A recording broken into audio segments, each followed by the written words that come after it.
Hey guys, how you doing? I just want to share you some prophetic things, what I believe it's happening right now. Ever since November, Lord's been showing me some open door season that we're stepping in, and God's going to do some new things. And it's kind of interesting, just kind of sharing this stuff. I had a dream. Actually a couple days ago of it was like these aliens were invading, they're flying aliens and they're taking over the whole world or whatever, at least this town that I was seeing. And then the weapon that we had, the Lord was showing me the weapon to defeat these aliens, these was worship. And so as soon as I put on worship, it was like dissolving these aliens that were attacking. And so it's kind of interesting. I just ran across this article here. It says, "Get ready this season of transition, worship and surprises." So it's kind of confirms with the dream I had, and prophetic words. There's other things too, but I believe we're in a season of worship, and maybe it's clearing the atmospheres for some surprises to happen. And another thing I want to share also is that this is a month of Thanksgiving too.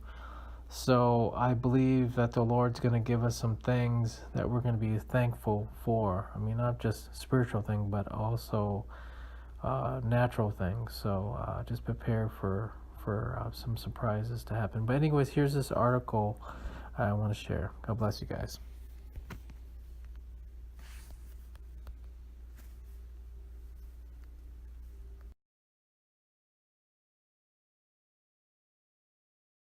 Get ready. This is a season of transition, worship and surprises. By Diane Lake, Missoula, Montana. God has the perfect new things waiting for you. It's a season to not rush ahead of Him through just any door, but to wait for Him to move you through the right door into the new things you're anticipating. It will be worth the wait. A holding pattern. Many are calling the Hebraic year of 5778 we've recently entered, the year of the door. I believe it will be a year of transition, renewed worship and divine surprises. In Deuteronomy 2-3, the Israelites began to transition out of their wilderness wanderings when the Lord spoke to Moses that it was time for a shift and a change, to begin to move into a season to take possession. Transition could be defined as a process or period of changing from one particular condition or state to another. In other words, transition doesn't happen overnight, but involves increments or stages. Before any movement of transition begins, there has usually been some waiting. Many believers, myself included, have been in some type of holding pattern in recent months. I've had several dreams that shed some light on this. In one dream I saw several military personnel sitting with arms crossed and legs outstretched, just waiting and waiting to get some more orders. Many in the army of the Lord have been waiting to get more orders, marching orders, that will give them new assignments enabling them to possess new kingdom territory. The release of military orders involves timing and strategy. It takes the time that it takes. If they were released prematurely, especially when on the offense, the enemy would know what you're doing. Another dream focused on the furniture in a particular room. The house itself was extremely well built and other rooms were perfectly appointed and exactly to my taste.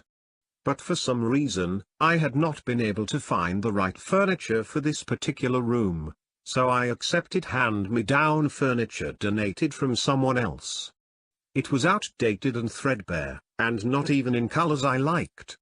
But rather than invest time and money in pursuit of something I ultimately wouldn't be satisfied with or want to keep, I accepted hand-me-downs. I knew it was only temporary, and would be well worth the wait. Friends, God has the perfect new things waiting for you. It's a season to not rush ahead of Him through just any door, but to wait for Him to move you through the right door into the new things you're anticipating. It will be worth the wait. The waiting leads to surprises.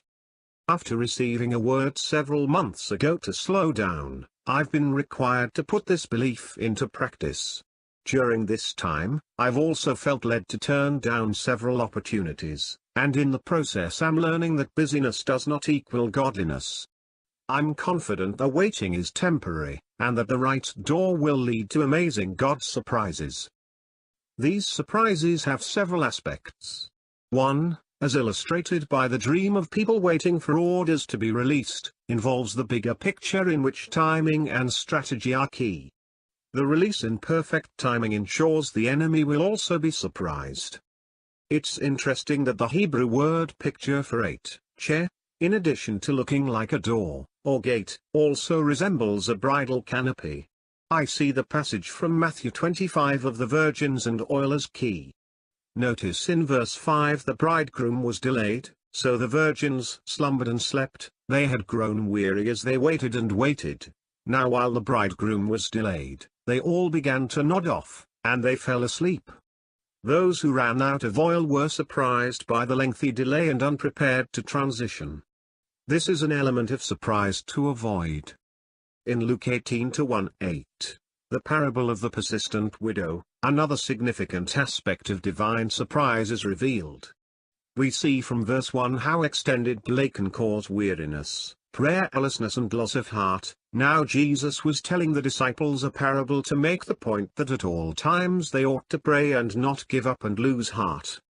But verses 7-8 say, "And shall God not avenge his own elect who cry out day and night to him, though he bears long with them? I tell you that he will avenge them speedily.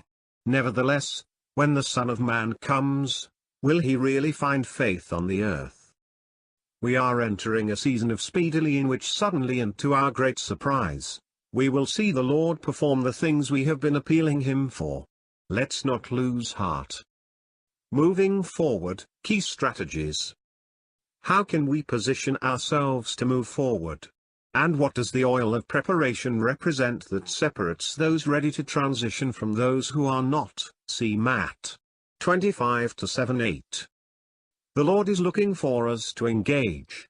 I was shown a ring of old-fashioned keys to strategy, which will take us through the right door. These were new keys, which is ironic, since they looked old-fashioned. It's ironic also that the door isn't locked. I saw that worship was identified as the primary key. The next key was rejoicing, and the one after that was die to self. While these aren't new concepts, there's a new grace on these practices to unlock strategies, preparing us to shift into the new things of God. We can engage and move forward as we determine to worship him anew. There is fresh anointing on Isaiah 40 hours 31 minutes. As you worship and wait on him, you will receive new strength, encouragement, and energy. Rejoice in the Lord, Hab 3:17-19, Phil 4-4. Our circumstances may not produce rejoicing, but we can rejoice in him. Ask the Lord in what areas he'd have you die to self. Fresh strategy will flow from it. Don't rush ahead of the Lord. Be sure to inquire of the Lord concerning every door of opportunity. Remember the examples of Abraham and Sarah when they got ahead of God, and Joshua when he forgot to seek counsel from the Lord, Josh 9:14. Stay vigilant in the Word and in prayer. Praying in the Spirit is a great way to go when you aren't sure how to pray, and praying the Lord's Prayer is also very powerful. Jude 20, Matt 6-9-13. Finally, and also from Matthew 25 hours 10 minutes, I believe getting, or being, ready for the wedding in today's context means, we should get ready for the biggest move of God.